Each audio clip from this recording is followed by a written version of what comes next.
Yo, yo, yo. Welcome in, everyone. This is the Preferred Lines podcast. Happy to have you guys here. Welcome back. My name is Joe Idoni at Tour Picks, the place to find me on Twitter. My partner right there is John Haselbauer.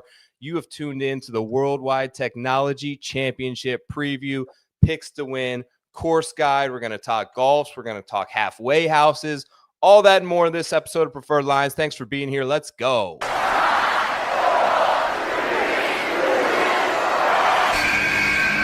Got 152 yards. Should be just a nice, comfortable 9-iron for him. They're going to go nuts when he hits this thing.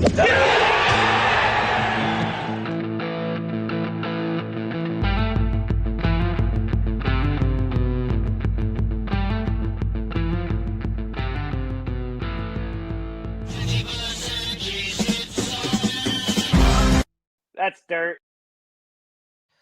Oh, it's good to be back. It's good to hear that little jingle. Welcome into Preferred Lines. John, great to see you. I'm fired up for this episode. Fired up to be back in the saddle with you. How are you this Monday evening at 8 p.m., my friend? Oh, it's good. It is good to be back. I miss Mayakoba because I've been to that course, and I miss when this championship was there, and Russell Henley won in its last season at Mayakoba before coming to where are we now? El Cardinal, which is not my favorite course. I talked about that in my preview. I'm sure we'll talk plenty about that today. But nonetheless, we have golf. We had a week off last week. We had a kind of a juiceless Utah championship. That was still interesting storylines that we will also talk about.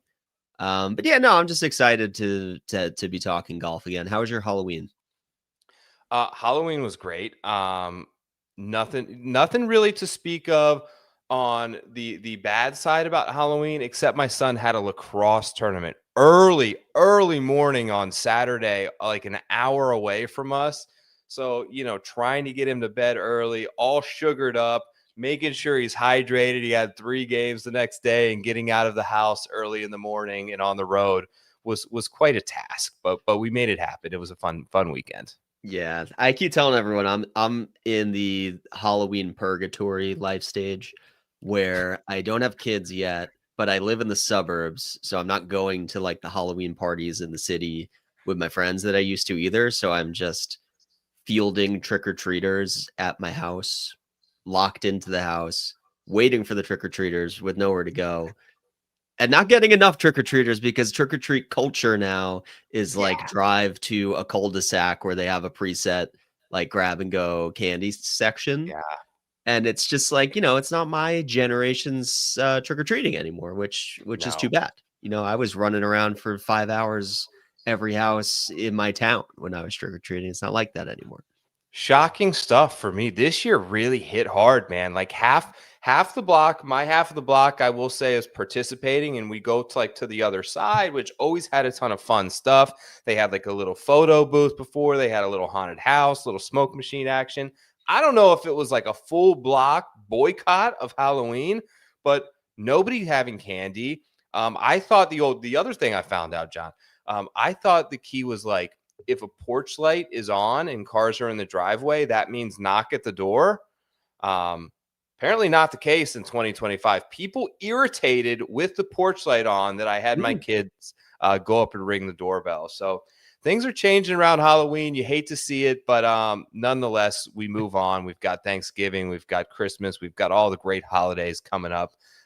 In a fun little next 3-week span in the golf world, Worldwide Technology. We back it up in Bermuda, straight to the RSM, and then we're off for a couple weeks till the Hero. We're going to wrap up this fall swing. We've got a lot of Corn Ferry guys. We've got some Ryder Cuppers in the field. Excited to talk about this tournament this week with you and break it all down. Like I mentioned, or I haven't mentioned yet, actually, we have an exciting new sponsor that is going to help us out with the show for the remaining part of this year and the good portion of next year.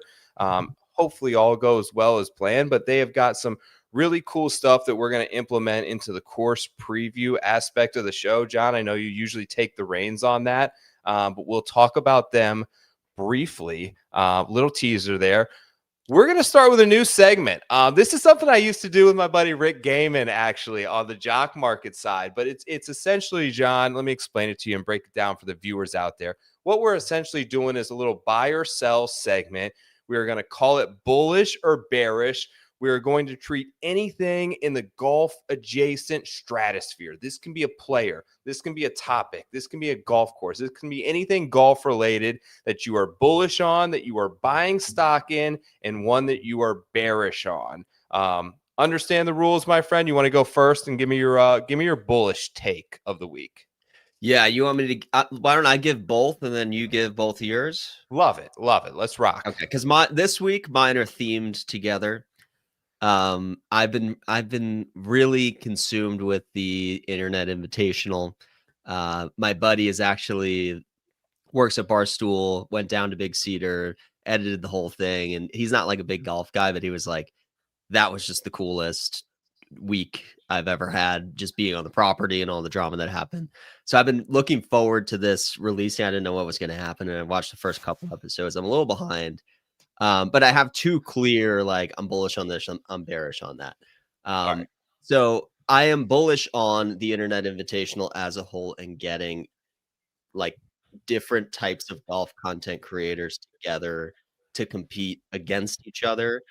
It is in many ways more compelling than the drama in the fall swing. Like Yeah. it's really it's a 3.5 hour YouTube watch that I'm watching beginning to end. And it sounds crazy. Like when I played that video, I'm like, really, this is a 3.5 hour episode 1. But then I'm like, if I were to watch golf, it would be 5 hours of me pretty much on and off watching that too. And it's their first time trying it. So like it's a really good model. They can't put $1 million up every time. But I really like it. And I think I was apprehensive about, some people in Barstool not being like golf native, like, are they really going to get it? But I've really liked it. And I know you've been covering it a lot. You've been at least like tweeting a bunch Watching of it for bunch sure. of stuff. I know you're locked in on it. So I would say Internet Invitational, big success so far, and I'm looking forward to keeping watching it. However, I'm bearish on the individual golf YouTube creators. Explain. I think there's a little bit of too much ego going on where these guys think that YouTube golf is actually bigger than professional golf. And there's a lot of divas out there who think that the world revolves around them. And obviously there's the Luke Kwan situation. I don't like the DOD king dude. He like thinks his shit doesn't stink. Like, it helps contextualize a little bit more for me the Grant Horvat situation where he was like, actually, I'm not going to play in whatever tournament that was in Tahoe that I'm blanking on. Yeah. They Yeah. just changed the name of it. He's like, actually, I'd rather produce content. And that like lit the internet on fire because it was like, didn't you always aspire to be a pro golfer? Now you're not going to do it to create content. And I actually think it's because he thinks that his platform is bigger than the PGA Tour, which is not true. And these guys kind of they're living in a bubble that as they are producing content around other content creators and they're comparing each other and they're just staying in that world, they think their shit doesn't stick. And Grant Horvat doesn't even know who John Gruden is. Like, Yeah, that's bad. what bubble are we living in? So I love the competition. The individuals have a long way to go to win me over, but I love the competition. Just to kind of touch on those, because I'm glad that you brought this up. I've watched an embarrassing amount of it, probably. I haven't seen all of the episode that was released today. I saw there was like some steep, like 4K skins per match that Portnoy was putting up, which is sick. I think the most entertaining parts of it are like the guys who aren't borderline scratch golfers. Yeah. Like the guy from Good and the Bryan brothers, it doesn't do it in this type of an event for me. The competitiveness comes from the ability of like two people to like work together and scramble and both contribute shots. So There's good, there's bad. Obviously, the Kwan situation was, I think, irritating to a lot of people how he handled it. The entire thing from sleeping in to just being like a complete douchebag about the whole thing was a tough look. But all credit to, I don't know who was fully, see, the videos are pretty seamless. I don't know who was fully in charge, whether it was a combination of like the Bob Does team and Barstool, but whoever, and your friend included, who's editing these videos and putting it together is doing an incredible job. We can't get picture in picture on the PGA Tour or in the Ryder Cup. We can't get picture in picture in the Ryder Cup when there's 2 matches going on. Bob Does Sports figured it out, John. They did. They did. Like, and they squeezed it all down. Like, this is one of the, I was actually talking. It's interesting because 3.5 hours is not a long time. I know I've been one of these people who have always said, like, I love betting the PGA Tour because you get so much bang for your buck, right? It's the longest sweat in sports. It's you place one ticket, you can sweat it out for 2 to 4 days for 6 hours a day. And for your $50 outright bet, if your guy is in contention, you are getting every cent's worth.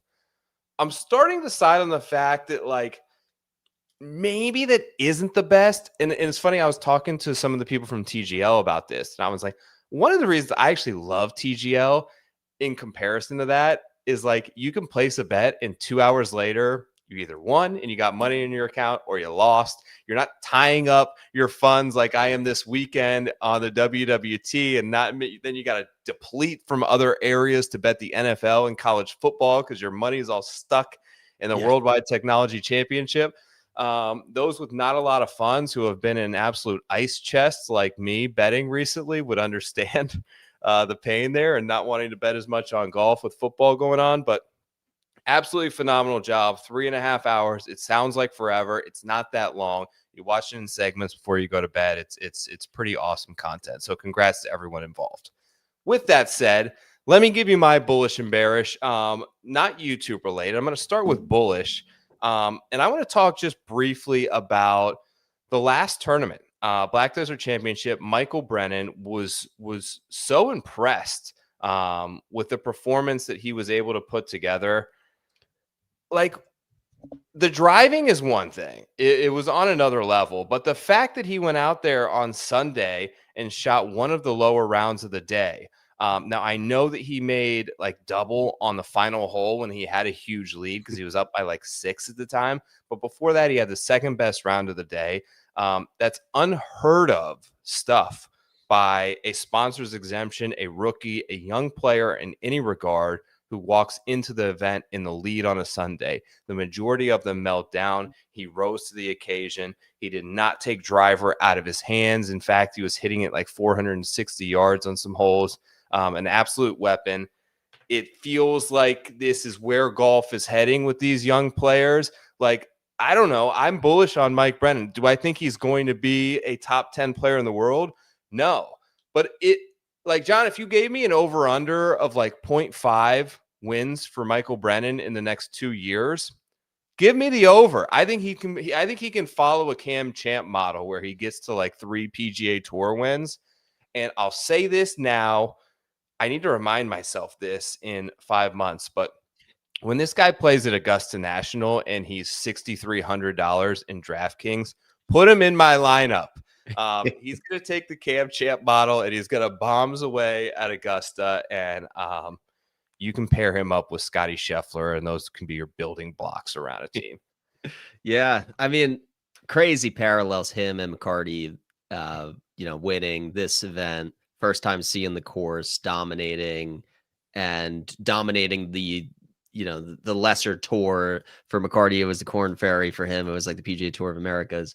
And just seeing it and everybody seeing it for the first time. So he's not disadvantaged, and there's not really much nuance to it because the fairways are massive and you just bomb away. But definitely feels like, maybe it's because he's 23, Brennan feels like a real, like, a stud. And McCarty, it was like, okay, this guy, let's keep an eye on him, but I'm not going to say he's the next, whatever, like, mainstay on the tour. But Brennan's got some skills. Yeah. And he was winning everywhere on the prior tour, wins his first real start on the PGA Tour ever. Like that's legendary. Yeah. And we'll talk about it when we get to the odds board, but like, why can't he keep this run going? Like, there's not No, much difference between this course and the one he just played. So it is a very I'm bullish on him too. same golf course. I mean, you go all 4 major stat categories on Sunday as a sponsor invite in the lead and gain in all 4, gain nearly a half stroke putting, gained over a half stroke around the greens, over a half stroke on approach, and nearly 2 strokes off the tee on Sunday. So to be able to put together all 4 facets of the game was beyond impressive to me. And one thing I'm bearish on, and this is just kind of an outlook into 2026 of disappointment for me in regards to where I thought we would be last November 3rd and where we are today on November 3rd is I'm bearish on this merger happening anymore between the PGA Tour and LIV for a number of reasons. I think part of it was the PGA Tour and particularly Jay Monahan with a state of like trying to make up for something that they made a huge mistake on and then reaching the pendulum too far in the other direction. I don't think that Brian Rolep has a ton of interest in bending to LIV.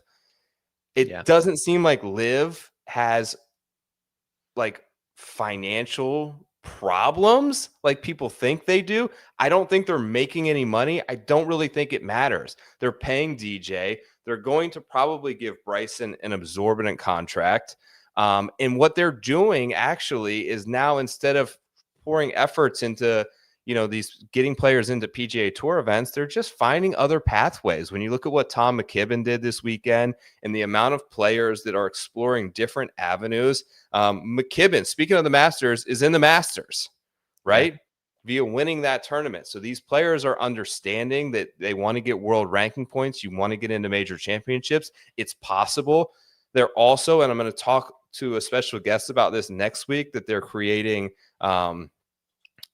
entry-level events for people to join LIV, which was one of the things that have always held them back from the OWGR. So I think they're exploring avenues. I just think that we're going to be in a world where these tours now are definitively just separate entities that come together solely for major championships. And I think that's okay. I think it's going to be interesting. The Bryson contract, to me, John, is going to be an interesting one.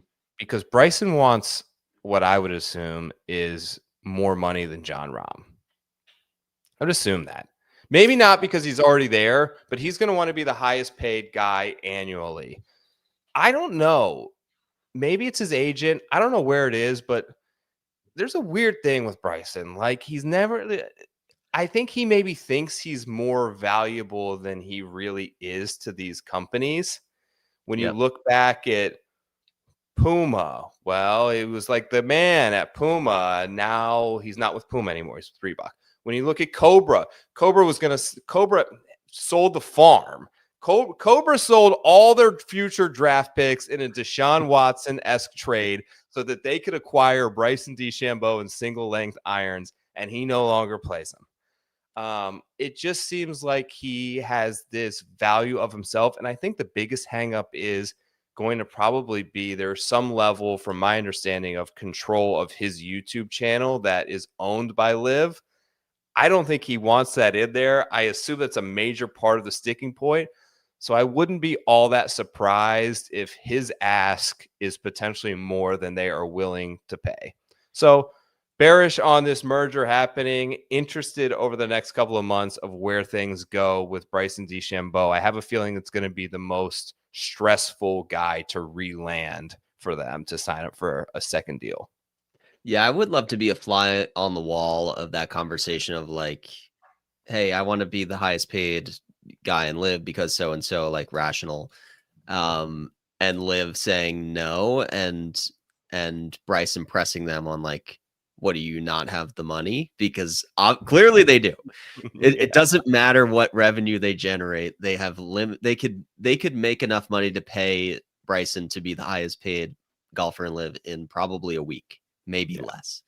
And so it's like, at what principle are they leaning on to not give this guy what he's demanding, as long as he's demanding something reasonable? Which, like, if I'm sure there are stats that say, the Crushers are the most followed social team. They sell the most merch. They get the most viewed. Like, he's got some sort of data that he's going to bring to a negotiation and say, I'm the guy. I should be paid the most. We are renegotiating contracts. If I leave, that's a real, like, death blow. Not really, like, they'll be fine, actually, but, like, that's an indictment on Live as a whole. If one of their biggest stars says, actually, I tried it and they pay me limitless money, and no amount of money in the world could keep me playing there, I don't want to play there anymore. Like, that's not a good optic thing. And all they need to be focused on right now is optics, not return on investment at Live. So he's got plenty of negotiation bargaining power, Bryson does. But you're right. Like, the PGA Tour is doing fine. Ratings are up. Yeah. The signature model, like, I don't love it from a betting standpoint because there's less value, and no cuts is less drama to be focused on earlier in the week, which I don't love. But people are watching, and it's bigger names going up against each other at the most recognized courses in the world, which is something that Live does not have. Really, besides like Valderrama, you're not really watching any of those events for the course itself.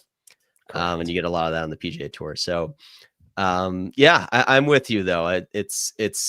It's been such a dead horse to beat, since, I don't know, the last 4 or 5 years, PGA Tour versus Live. I think everyone's just like, okay, this is what it is now, and that's okay. We're moving on. All right. Speaking of moving on, second news segment of the year. This one's going to be a fun one. So there are going to be serious versions of this. There are going to be ones where we really dig into stats, but I wanted to start it off, John, with something a little bit more fun and golf related. We're going to each do a snake draft here, okay? So we're going to each take 5 picks. We're going to compare my final 5 versus your final 5, and we ask for the help of anyone watching this show, whether it's on Instagram, whether it's on Twitter, whether it's on YouTube, wherever you are taking in this content. We ask for your help to drop in the chat. Whose list do you prefer at the end? Do you want to go with my 5, or do you want to go with John's 5? And what I'm going to do is I'm going to take one of the people who put in their votes, and I'm going to put them into a drawing, and I'm going to send you some Preferred Lines gear next week. You have my word. John, this week's top 5 draft is going to be items that you would pick up at the turn. Okay. So you're at the halfway house, you're at the turn shack, you're at a comfort station, whatever you want to call it. You've just finished 9 holes. You pull your card in and you need to pick something up to gear you up for the back 9. Would you like the first pick, or do you want to go 2, 3? Because we're going to do the snake draft style. I'll let you pick. I want 2, 3. I want the turn. So 1 is absolutely a no-brainer. Knock it out of the park. You got to go hot dog here. You have to go dog at the turn. Condiments, you take your choice, okay? You go dog at the turn. It is reliable. It is consistent. You know exactly what you're going to get. You're going to get a little bump of protein. You're going to get a little snap in that dog, hopefully. Maybe a nice potato bun to really round things out. Dog at the turn.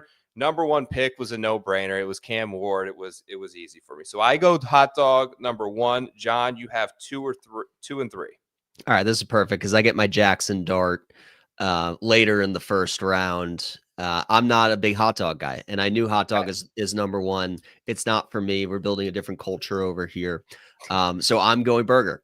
I'm going to go cheeseburger to be specific. And I know burger is like heavy, but the burgers that I'm getting at the turn are like pretty thin. You get the double bun, and I'm really concerned about the carbs usually at the turn. So I like having both sides of the bun. And just a cheeseburger, nothing else, just the burger and the cheese. I don't need any of the other condiments. It's too messy. I don't need a juicy burger. I just need like a Wendy's burger is really what I have in mind. The last outing I went to at the Creek, actually, they had they get it. They had it like super thin. They had it on an assembly line. It was crisp. Smash burger? It was not smashed, but it was thin. Right. And so I'm happy with burger. I'm going to write that on my big board. And Now, here's the thing at the turn, because I'm going drink now. Yeah. And I'm pretty superstitious about, what I do on the golf course. And if we're at the turn, that's an inflection point for me.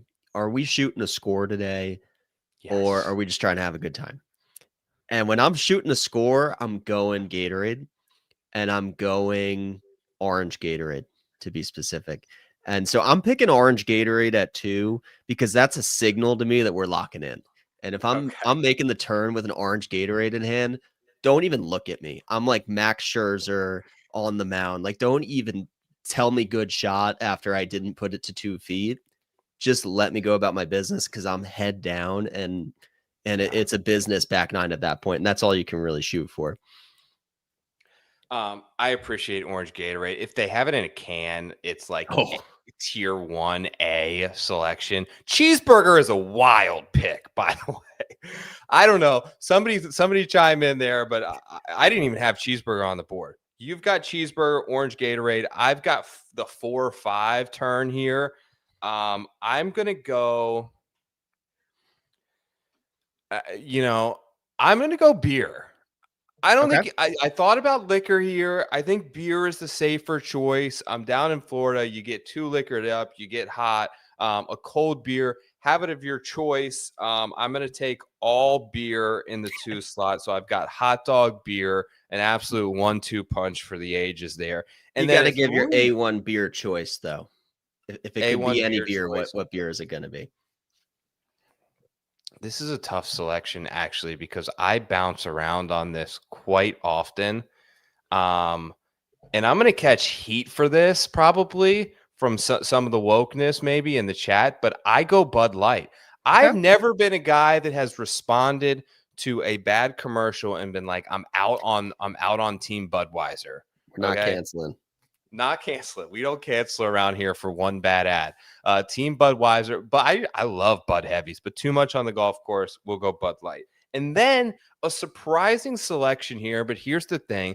I usually golf early in the morning. So if you've got a breakfast sandwich, Mhm. I'm in on that. Like, you throw me a sausage, egg, and cheese. It can be on a croissant. It can be on bread. It can be on a little English muffin. Anything like that. I'm going to go sausage, egg, and cheese with my 3 spot here. And I feel pretty good about it because when I'm making the turn, if you're right there around 9:30, 10 a.m., I probably didn't eat before the round. I probably just had my coffee and some ibuprofen. So we're going to wash that down at the turn with a little sausage, egg, and cheese. We're moving on. Okay. It's a good choice. Okay, back to me for my 3rd and 4th round selections. I'm gonna start with the Cliff Bar. I like the Cliff Bar because it's versatile. It doesn't matter if I'm the first man off the tee or I'm playing Twilight, really. Like, the Cliff Bar makes sense at any hour of the day. Yeah. I don't know what's in a Cliff Bar, really. And like, are there like energy sources in there? I don't know. But when I bite into a Cliff Bar, I'm like not hungry the rest of the day. It's like this big. It's magical. Whatever they're doing in the Cliff Bar business, never stop what you're doing. Cliff Bar. We are available for more sponsors as well. Just Yes. worth throwing that out there.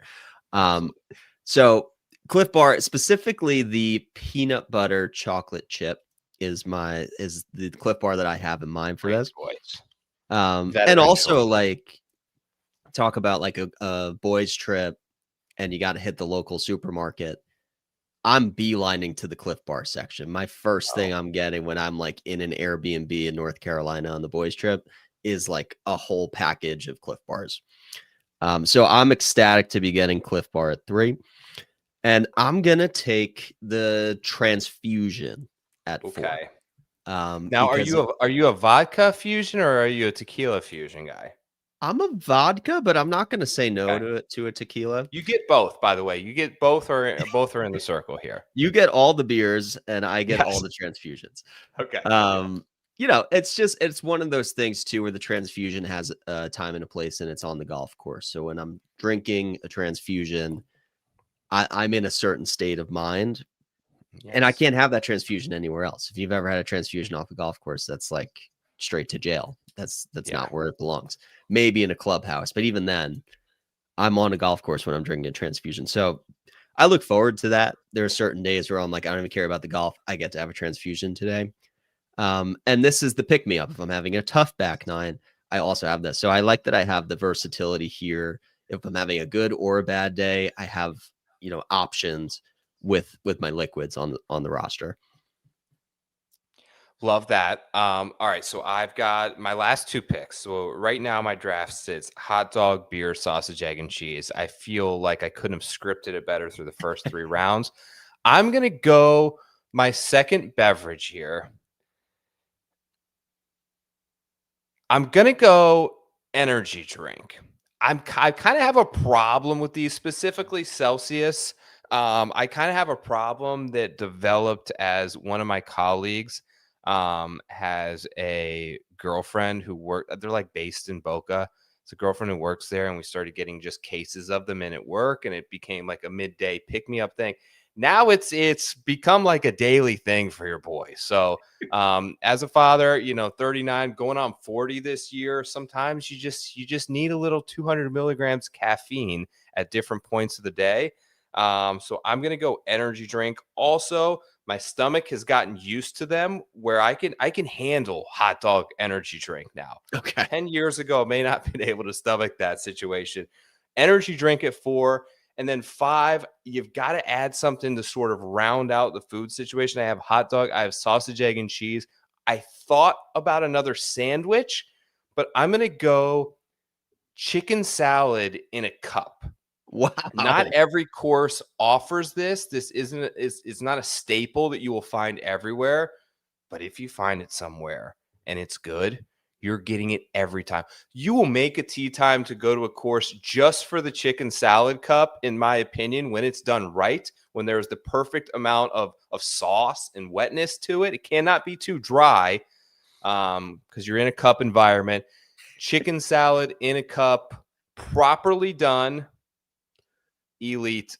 Final pick of the draft. John, you've got one more left to round out yours, and then I will post these, and we'll hopefully get a few votes to see who takes it home this week. Okay. Yeah. Well, energy drink is interesting because you run the risk of a Ben Griffin creatine overdose situation. You do. The body has you're really just gotten shaking. accustomed to the jitters, but I think you do run that risk. If you're not familiar with what 200 milligrams of caffeine can do to you over short putts, you may struggle. Yeah, no, you got to be really committed. That's like a long-term signing that you have there. Like once you have energy drink on the team, you're locked up for the rest of energy drink's career. Okay. I feel good about my 4. Like I feel like we've really covered the bases. I've got a substantial meal in the hamburger. I've got alcohol or non-alcoholic refreshment or both if I want to do both in the same day. And I've got Cliff Bar as a snack to hold me over, but it's really it's a big snack. Like if I'm not super hungry, I want a palate cleanser with the burger. That's where I'm going with my complimentary 5th pick. And I'm going to go pretzel. Pretzel's not a sexy pick. If you'll indulge me, you're getting all beers. I'd love pretzel to include either the Bavarian or bag of pretzel. Okay. That might be a stretch, but there's some days where we'll grant it. I just want the carbs, and I'm going to really want a Bavarian that I can just rip apart and eat in the cart. And that would be an alternative to a burger. Maybe it's earlier in the day, and I just need some carbs in me. I would love pretzel. Or if I'm having the burger and I need a snack, I love pretzel, and then that goes down well with the Gatorade as well. And I know you and I, the last time we golfed together, we were housing the pretzels afterwards because it goes so great with a beer. So that would have been a pretty complimentary piece to your team. But I do still think the pretzel does complement the hamburger enough that it has a place on this team in the 5 spot. Very fair. Love it. 2 terrific rosters for making the turn. I've got hot dog, beer, sausage, egg, and cheese, energy drink, chicken salad cup. John went with cheeseburger, Gatorade. He said orange Gatorade. We're going to give him all Gatorade, Cliff Bar, transfusion, pretzels.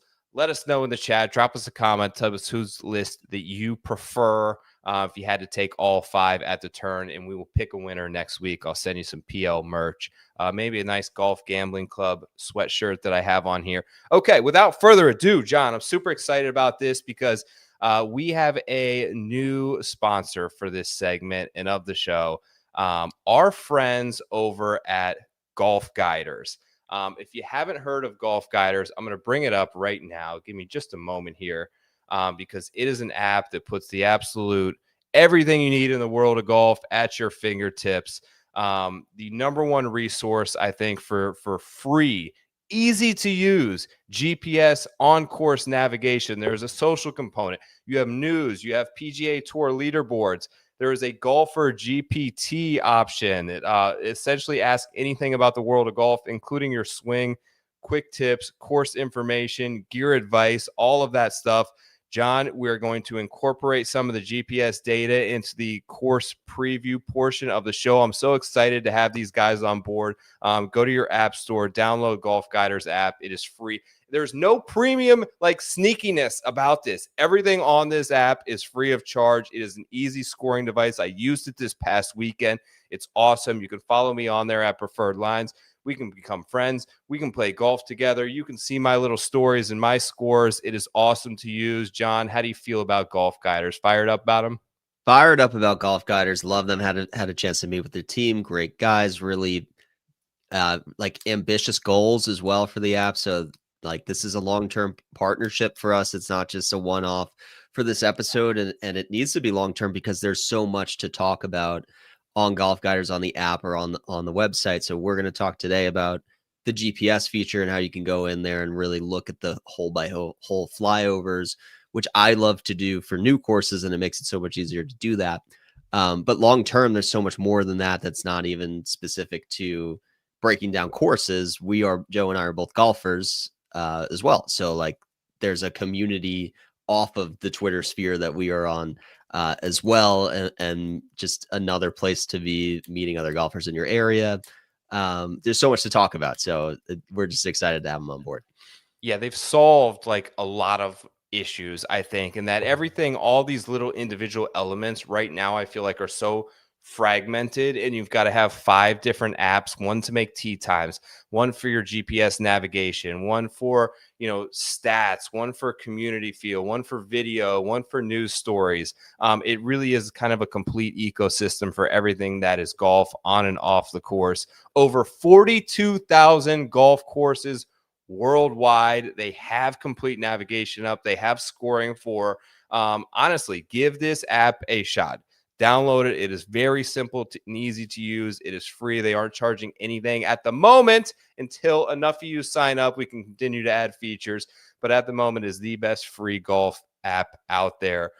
John, why don't you tell us a little bit more about El Cardinal at Diamante? We're headed to Mexico this week in Cabo. It's on the Golf Guiders app as well. Give us your course preview and your notes for this week. Let's break it down. Yes, of course it's on the Golf Guiders app. They have 40,000 courses, as you said. Everything is on there.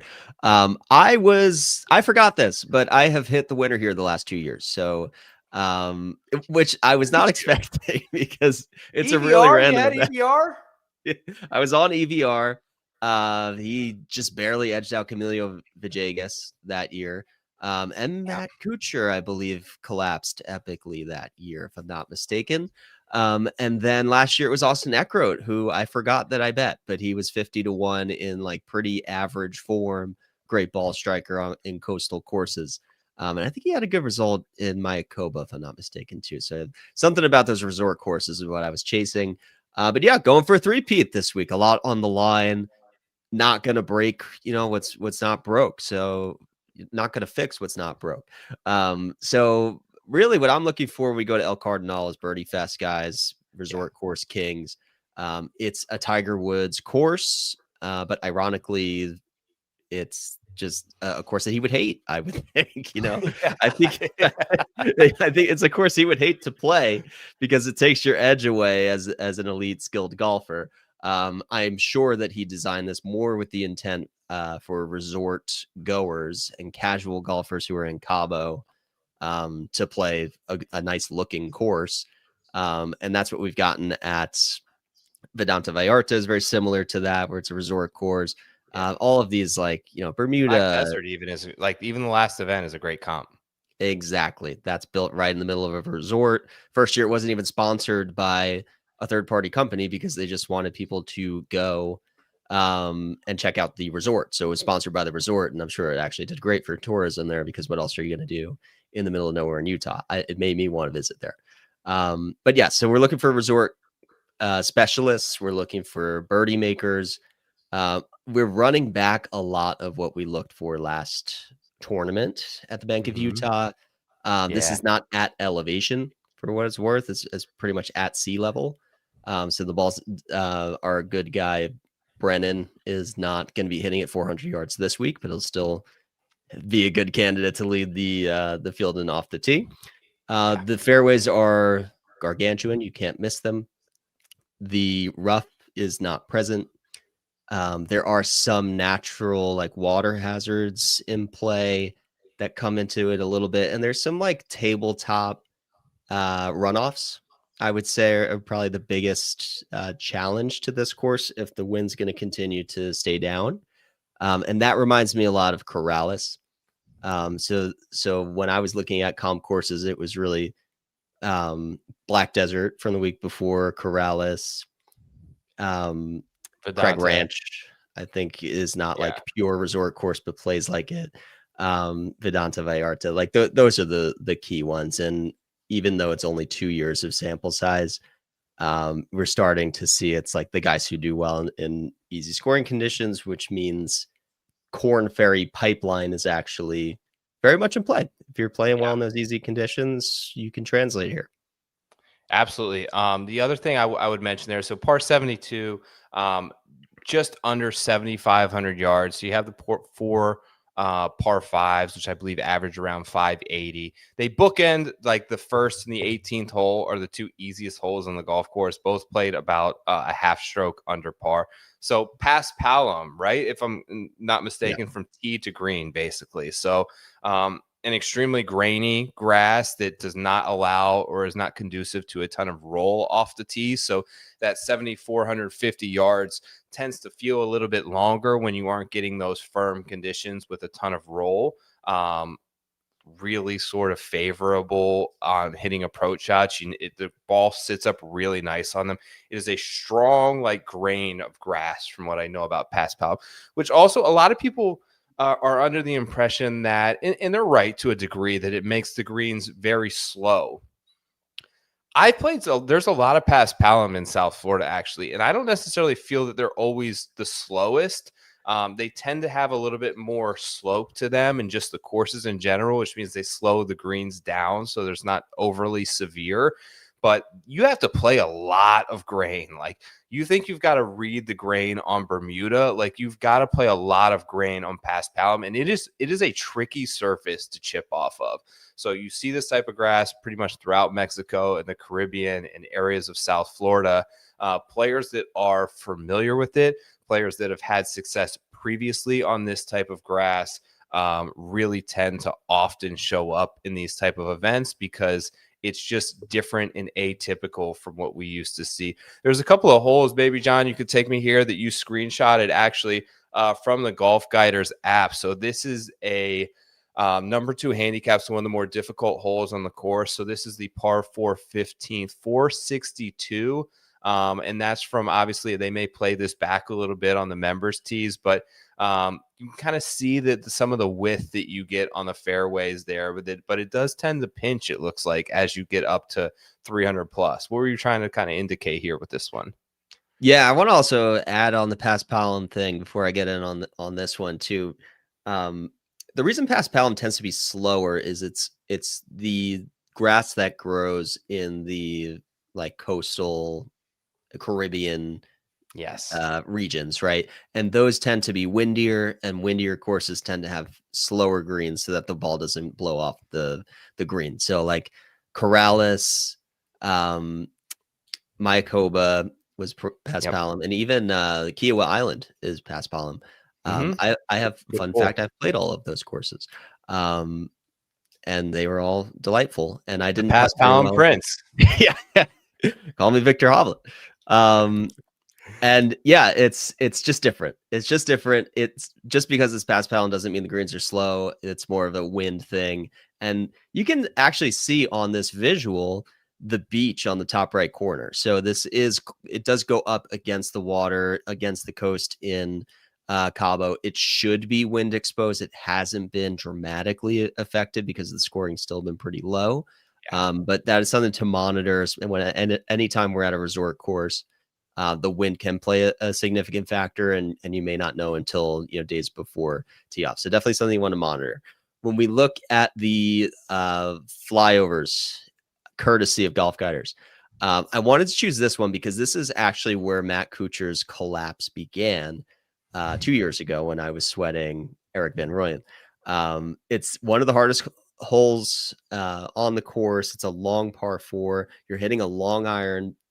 And if it's where that pin is on this graphic, it's tucked away in the back left on a tabletop.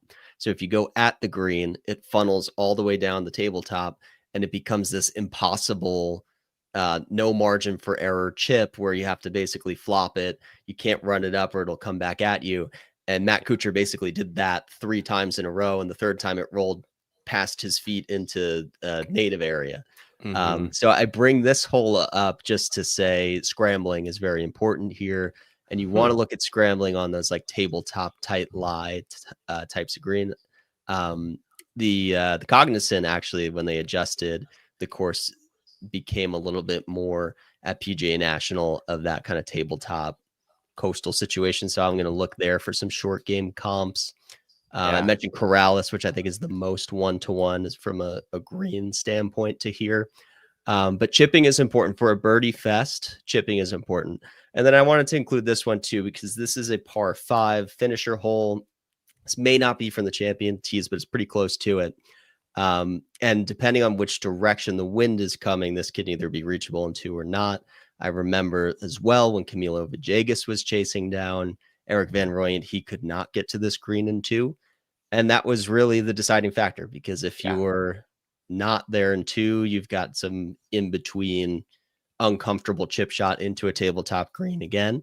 But if you have some plus distance, then this becomes a crucial, potentially eagle opportunity on the final hole.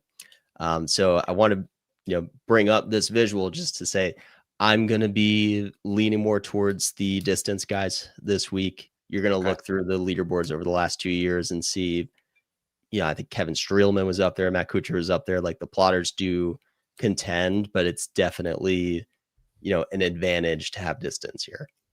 Yeah, I love it. Let's get into some players now. Thanks for breaking that down. Thank you to Golf Guiders as always. Let's hit the board.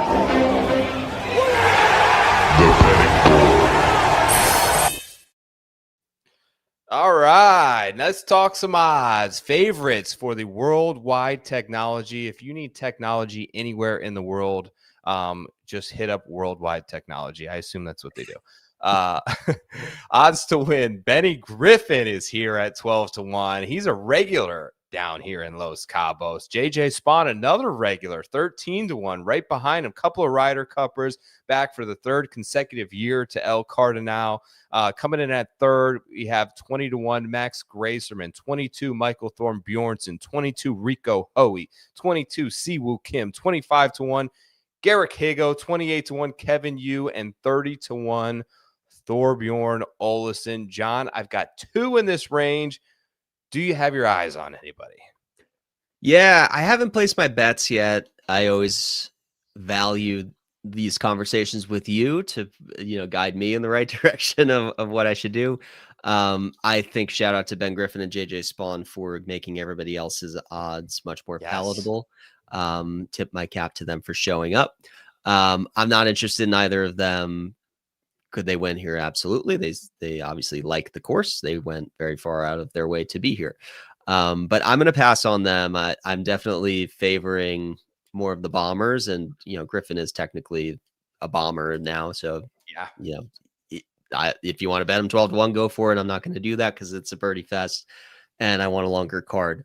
The guys that interest me are Grazerman, Hoey, and you. And I will probably bet 2 of them. And Joe.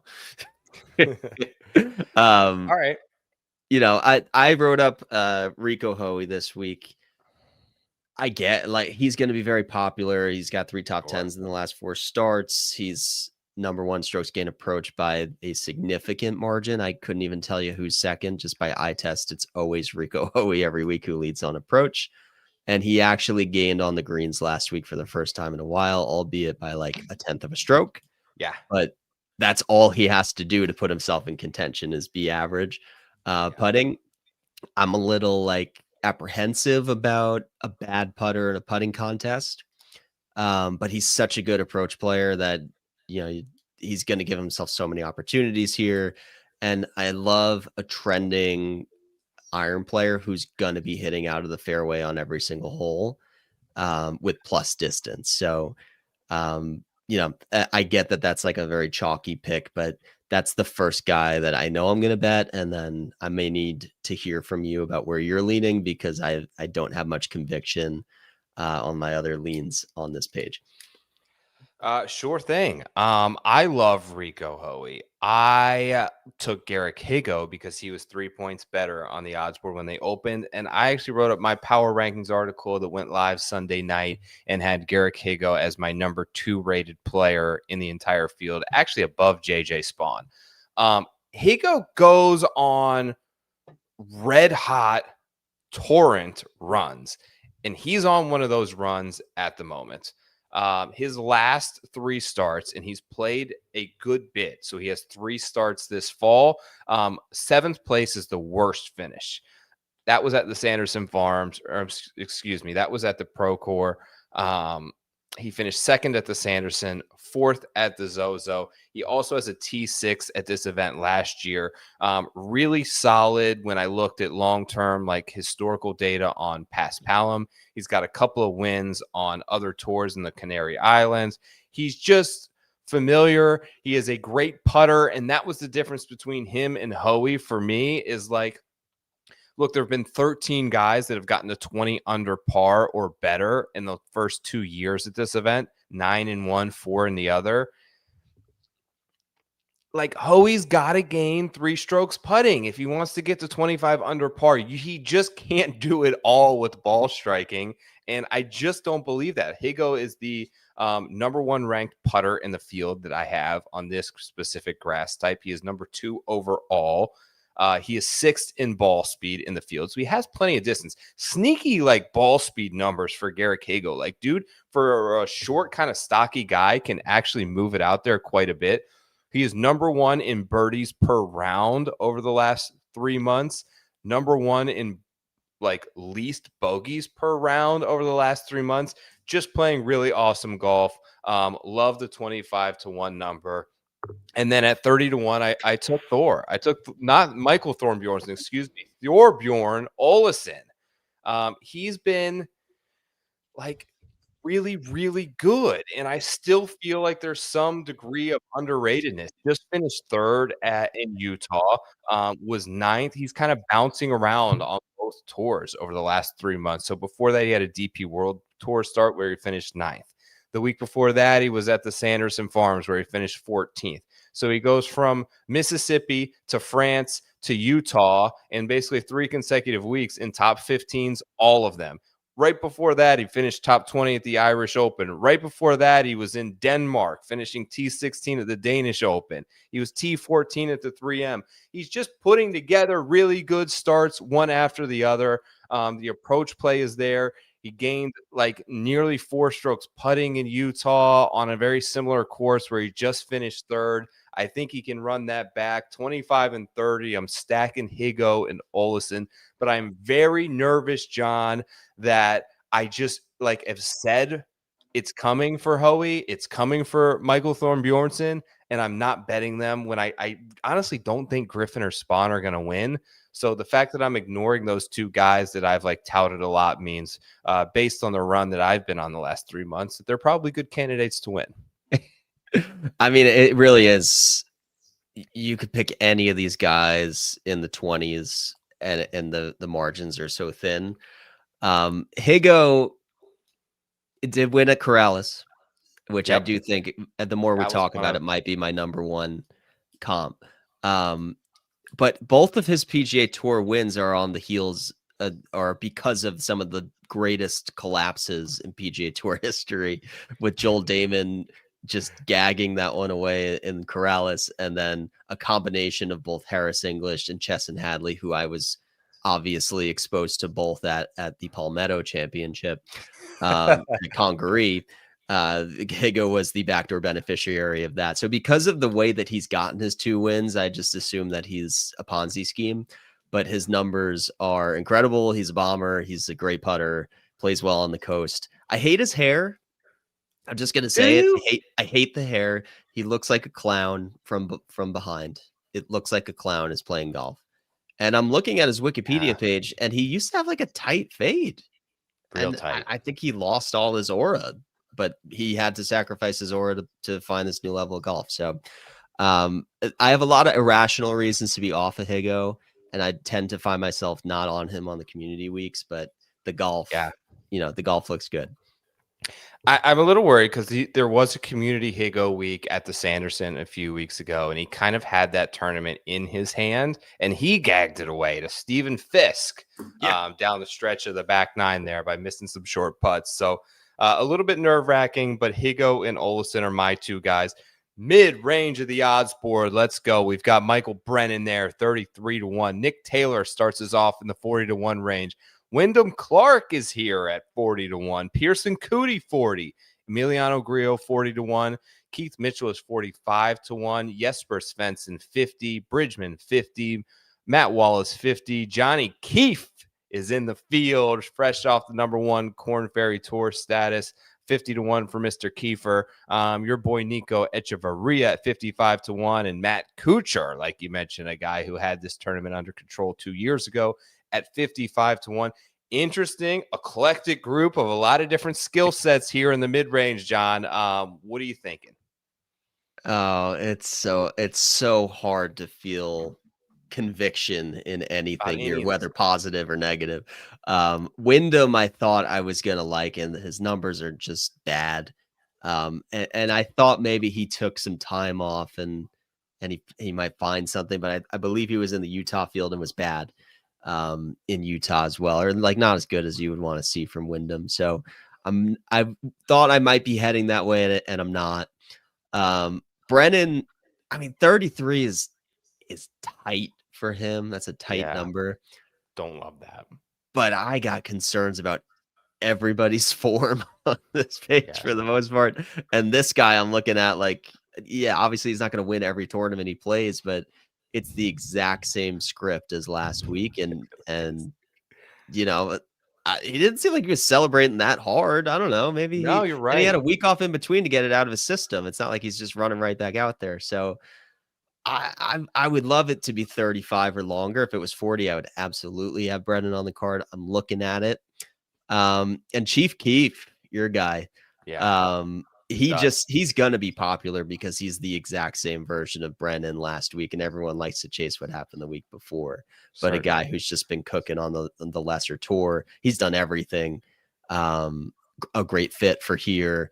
Guys who are tearing up the Korn Ferry Tour are exactly who I want at this tournament, because it's just make a ton of birdies, spray it wherever you want off the tee, hit it far. So I have a feeling I will be on that, what seems like chalk as well. But that would be fun. That would be fun to hit a winner in his basically his first start as a rookie here.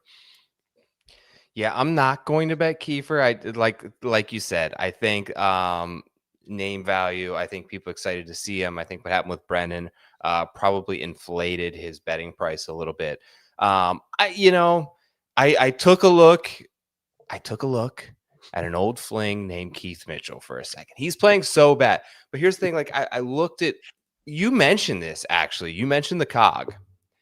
PGA National. There's some serious crossover. Last year's leaderboard between Eckroat, Highsmith, I think was like 3rd, who just won this last one. Wesley Bryan was 6th, who has played really well at PGA National before. So I wanted a reason to like Keith Mitchell, but he's still in like a massive slump here. And 45-1 is not the right price for that. Thought about Wyndham as well. Can't get around the form. Here's a guy that is this guy is okay. This guy is Wyndham Clark minus a U.S. Open trophy, but in much better current form, and it's Jesper Svensson. I took Jesper 50-1. He has got top 15 finishes in, I believe, 3 of his last 5 PGA Tour starts. One being the Open Championship, one being the 3M Open, and then just T15, where he gained nearly 7.5 ball striking at the Black Desert Championship. He loses with the putter, but he does have some spike weeks in there where he's gaining 2 or 3. But top 15 in Utah while losing 3 strokes putting, I think is a positive sign for me because the ball strike was really there. Pretty good around the green player if that does play a factor. Obviously, one of the leaders in the entire field in terms of ball speed. The guy absolutely mashes it, but really struggles to hit fairways. I'm hoping that's not an issue because super wide fairways, 60 yards wide in some spots that we pulled up on the app there, but you get a little bit off and you can end up in some of those like native Cabo, like weeds and sand situations that are a disaster. So I think he can probably take the Brennan method that he used at Black Desert Classic and just hit driver everywhere. And if he has one of those weeks where he's hitting 75% of fairways, because the average here is like 90%. We don't have shot link data, but Data Golf has like 90% driving accuracy. If he can do anything close to that, he's just going to have a lot of wedges into these holes, and the form's pretty good. So the only guy that I really chose in the mid-range of the odds board here was Mr. Svensson. You've always been a Svensson guy. Would you say he's the world's best Svensson at the moment? At the moment, absolutely. No doubt indefinitely, just at the moment.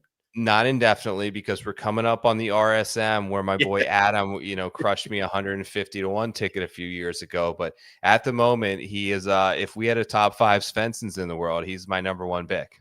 You play Svensson in November. Those are the rules.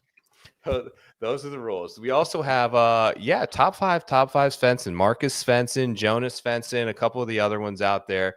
But Jesper's the top of the board right now. Let's go to page 3 of the odds board. A lot of names here. I'm not going to read them all off. Starting at 60-1, we've got Steven Yeager, all the way up to 90-1 in Eric Cole.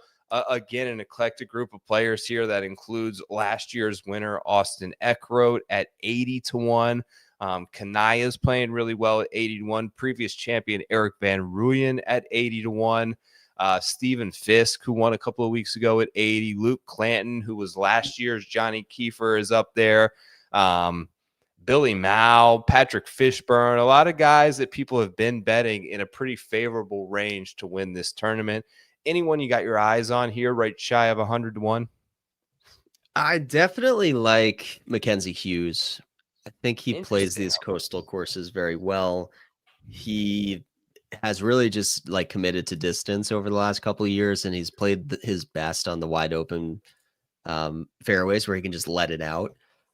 The approach play is concerning, but it is a putting contest. So if he's going to win, he's going to have to hit a bunch of 15 footers probably.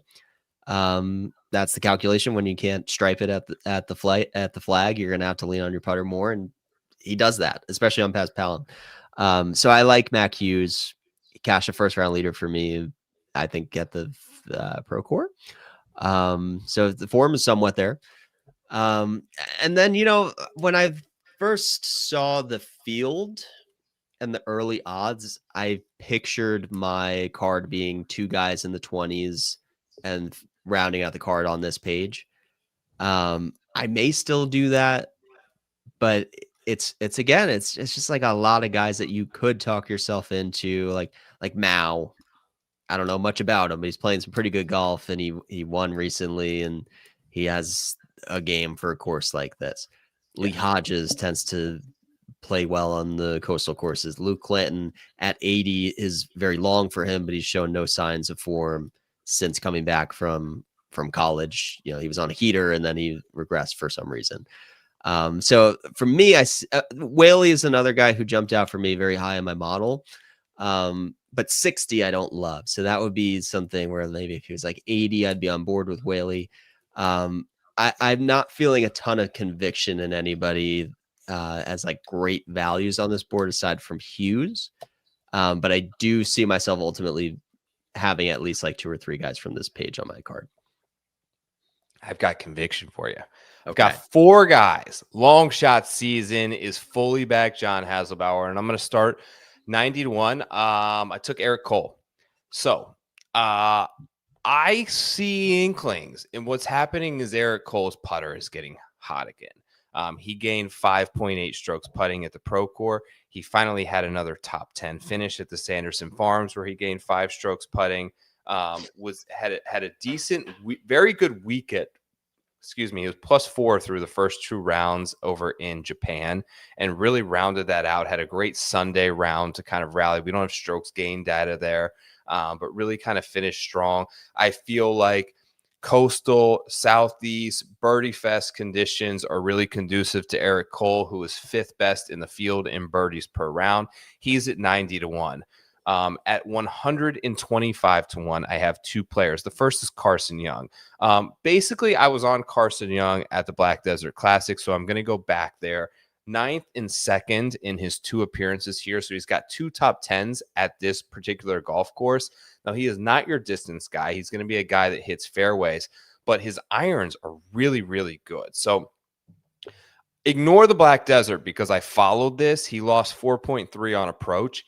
He hit one like long of the green that ended up in the lava and like tried to hit it out. Like it just turned into a disastrous hole for him. I think a quad or a triple bogey. I think that really kind of plummeted a lot of this numbers. But before that, gained 6 on approach at the Sanderson, 2.7 at the Pro Tour, 2.3 at the Pro-Am. The approach numbers are really kind of popping for Carson Young if he can get hot and stock down some pins. You said something earlier. I think you were talking about Rico Hoey being the best approach player in the field by a wide margin. The second best is Ben Coles. So Ben Coles is 2nd on approach and 2nd in ball striking, 1st in greens and regulation over the last 30 rounds played. He is 125 to 1, coming off a top 20 in Utah.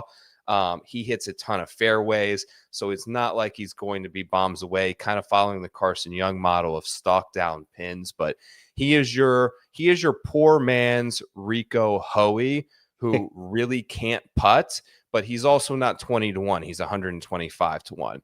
And then an absolute bomb that I can't get enough of. Frankie Sapp III is so talented, and I watch him, and he is really good and a very strong putter. 13th best putter in the field. He is really long off the tee. He's top 10 in driving. He's totally like hit or miss.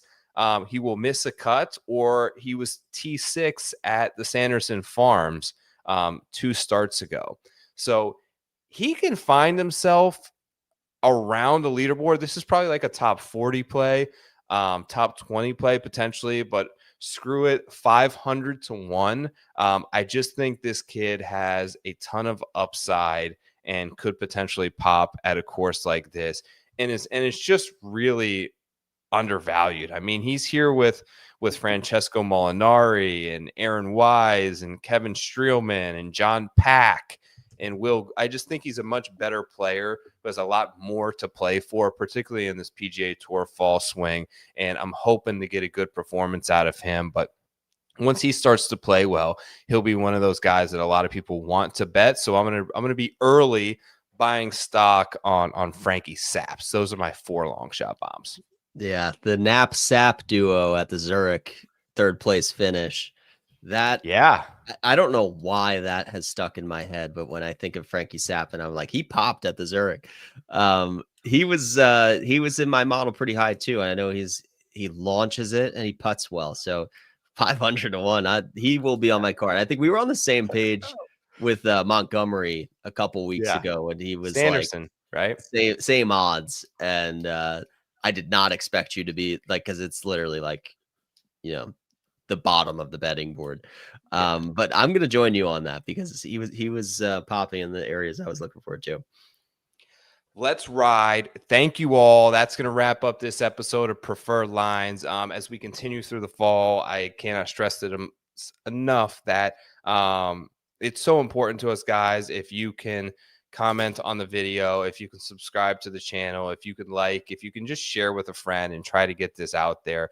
As we have been through some times, obviously you probably noticed that the presenting sponsor is no longer with us. We're actively looking to find ways to make this show better, to keep this going, to find the right partners that we believe in, like Golf Guiders, who can help propel us into a 2026 that is even better than before. I'm so thankful for John. I'm so thankful for you guys for watching this show. I hope that you have a great week. Let's hit a winner. Let's break the streak. Let's just be positive. Let's keep the outlook up. I'm hopeful for a great year. I'm hopeful for this podcast.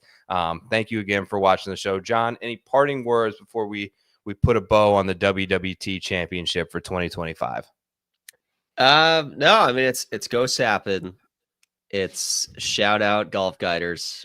We love them. Again, reminder, everybody, everything that on that app is free. And everything you could possibly imagine that's golf adjacent is in that app. It really is incredible. I've been playing around with it a lot since we started talking with them, and they were just beginning to scratch the surface of where they want to take that app. So we're really excited to be at the ground floor of that partnership. And you'll be seeing a lot more content beyond just the flyovers for weeks to come. Thank you, John. Thank you, gang. We're out of here. Enjoy the week. Peace out.